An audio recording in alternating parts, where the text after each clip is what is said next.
في حلة نورانية ثياب بر نقية في أورشليم السمائية ذبيحة حب قوية حياة بر نقية صراع حقيقية داود اليوم مسرور قد تم سر المزمور حين قال لابن الصهيون قال يا ابن ربك اختارك وأحبك فاصغي وانتي شعبك حدثنا أيها القديس أنبا أنطونيوس الحاكم عن سيرة العظيم سرت في البرية تطلب بنفس قوية رؤية أب البرية سعدت في الطريق الحر مثل الحارس حتى وصلت بتدقيق سألته بدموع افتح لي باسم يسوع أتيت بعطش وجوع بعد إلحاح كثير وتوسل بالمسيح ظهر وجهه المريح سجد كل واحد للآخر ثم جلس تكلم بعظائم الأمور ملائكة عمانوئيل شهدت منظر جميل فاشتركت بترتيب تحدث العظيم عن السماء والإيمان كيف أتى هذا المكان قل بلسان فصيح اتكلت على المسيح وعلى وعده الصريح رأيت ميتا محمول وأنا بهمومي مشغول فسألت في فضول كيف أربح حياتي وأفرح في مماتي فبدأت في جهادي مكثت في البرية أبحث عن الأبدية وسر البنوية سر حياتي عاجب محفوظ في قلب الحبيب وعمله في غريب وإذا بصوت الغراب يقضي بواجب الترحاب خبز كاملة للأحباب سأل الأنبا أنطونيوس يأتي بثوب أثناسيوس فأطع من أجل إيثوس رجع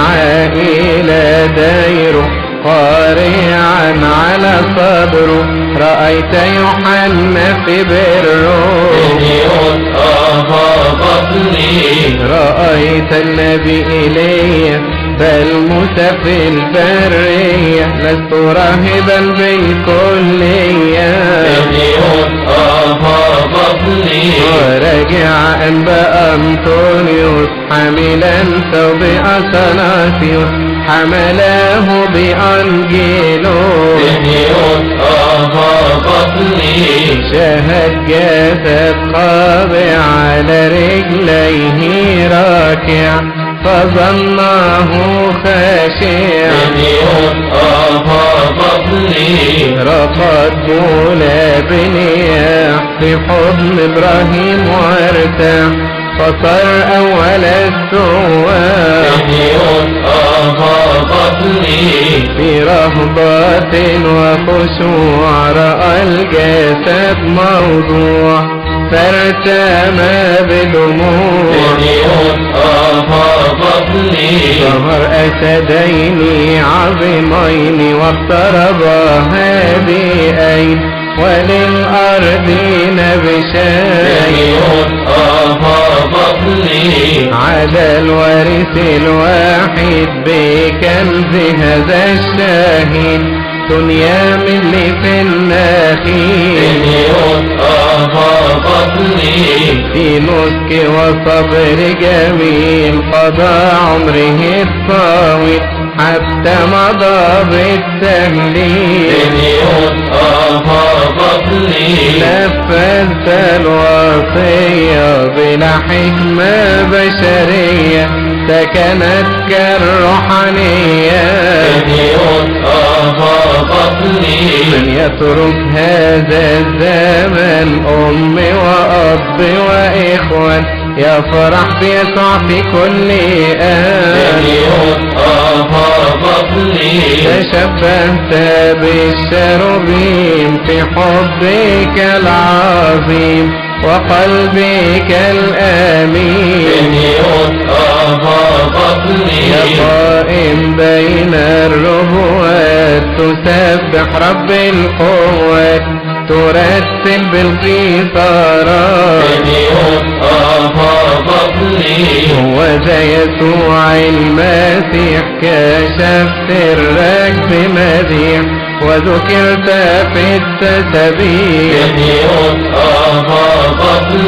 حقا قال محبك قد ذابوا لما رأوا تركوا الكل وأتوا اطلب من الرب عنا ينزع الكسل منا لنعيش كما يأمرنا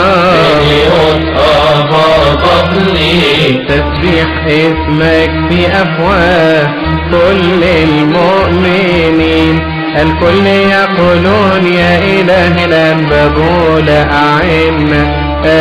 أجمعين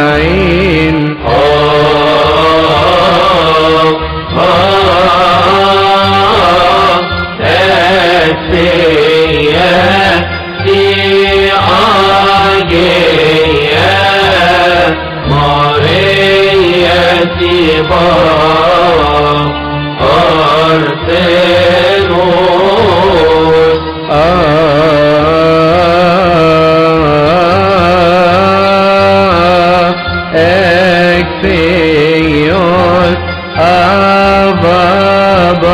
أبابلي بشربنا أنا خوريتيس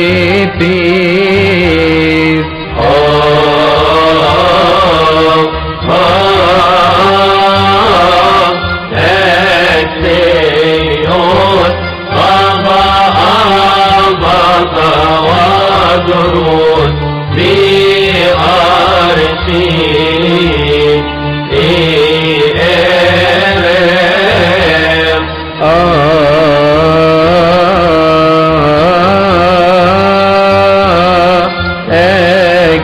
أكسيوس أبا